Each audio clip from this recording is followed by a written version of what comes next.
आपल्या भारतभूमीत अशी अनेक रहस्य दडलेली आहेत, ज्यांचा वेध घेताना विज्ञानही कधीकधी थक्क होतं. असंच एक अद्भुत ऐतिहासिक आणि तितकंच विस्मयकारक ठिकाण म्हणजे कर्नाटकातील हसन जिल्ह्यात असलेलं हसनंबा मंदिर.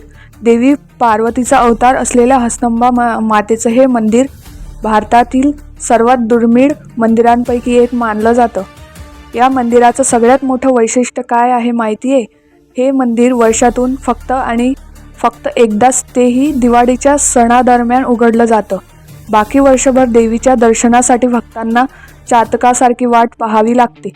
आता थोडं याच्या इतिहासात डोकावूया.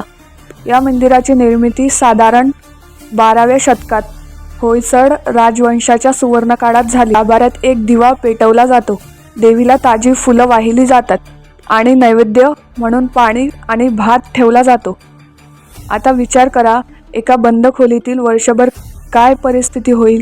पण पुढच्या वर्षी जेव्हा दिवाळीत मंदिराचे दरवाजे पुन्हा उघडतात, तेव्हा तो दिवा तसाच प्रज्वलित असतो. ती फुलं कालच वाहिल्यासारखी ताजी असतात आणि तो नैवेद्यही अजिबात खराब झालेला नसतो.